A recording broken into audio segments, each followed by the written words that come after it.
Hello, everyone. Welcome to the Newsbrowse News broadcast.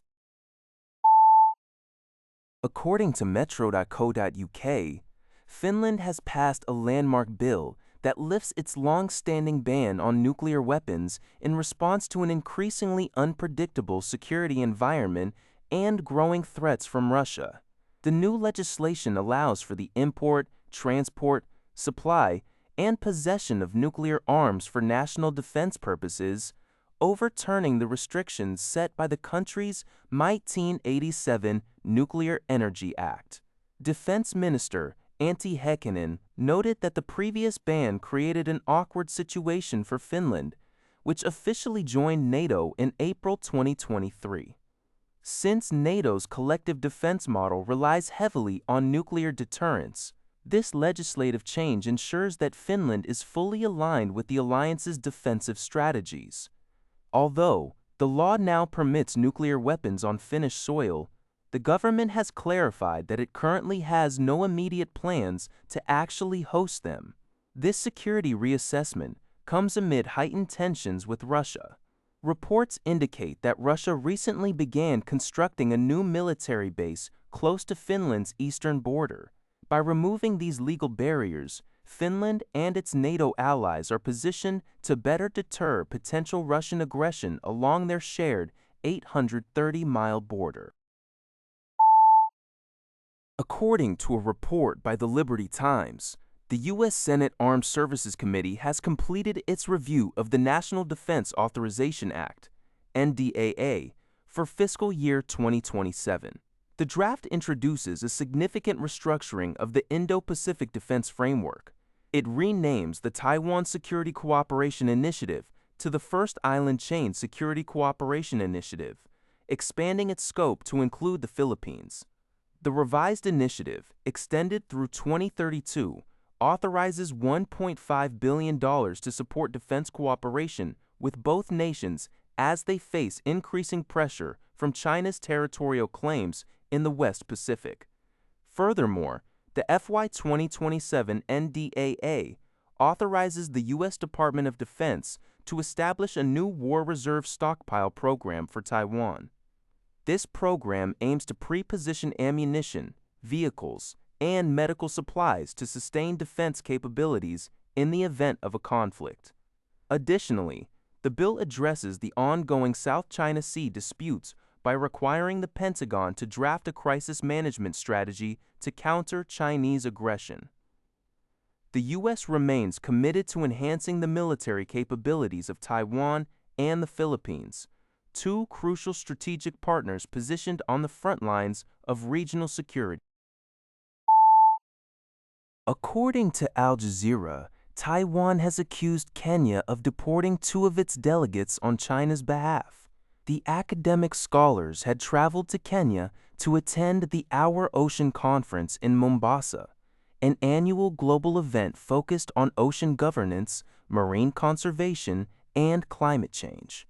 Taiwan's Ministry of Foreign Affairs stated that the delegates were detained by immigration authorities for more than 20 hours, during which their passports and mobile phones were confiscated, before they were ultimately deported. Taiwan's Ocean Affairs Council condemned the move as a barbaric obstruction driven by political interference. In response, Kenya defended its actions. Ministry of Foreign Affairs Principal Secretary Korir Sangarge explained that Kenya's foreign policy recognizes only one China.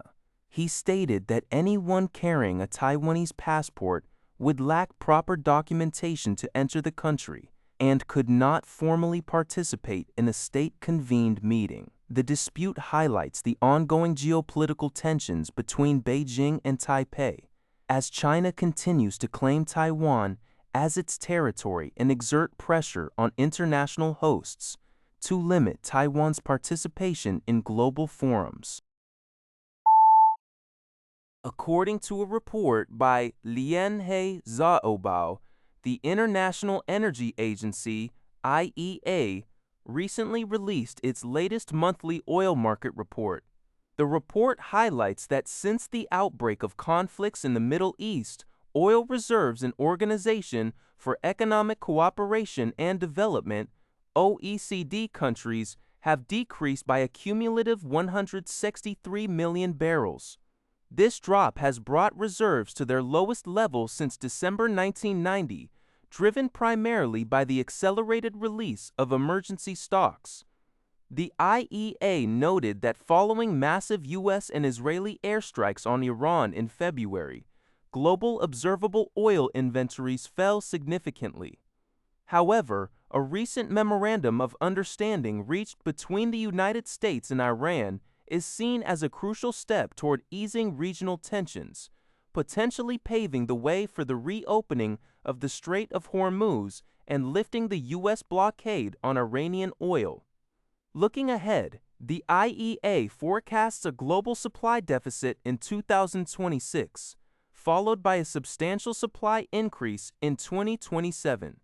This shift could lead to a market surplus, providing a much-needed window for nations to rebuild their depleted strategic oil reserves. During the G7 summit in Evian, France, U.S. President Donald Trump issued a stern warning to Iran, stating that the United States would resume military strikes if Tehran fails to honor the Memorandum of Understanding, MOU, recently signed between the two nations. The MOU, which aims to conclude the ongoing conflict, is scheduled for an official signing in Switzerland this Friday. Despite this diplomatic progress, the situation remains volatile. President Trump emphasized that the U.S. intends to ensure the Strait of Hormuz is fully operational by the end of the week. Meanwhile, the implementation of the peace deal faces significant challenges. Israel has explicitly stated it does not consider itself bound by the Lebanese clauses within the agreement and has continued military operations in southern Lebanon. Iranian officials maintain that the cessation of hostilities in Lebanon is a fundamental component of the broader peace process. Reporting on these developments, Xinhua notes that while the G7 summit continues, the international community remains concerned about the fragility of the U.S.-Iran agreement amidst regional tensions. That's all for this video. Thank you for watching. See you in the next video.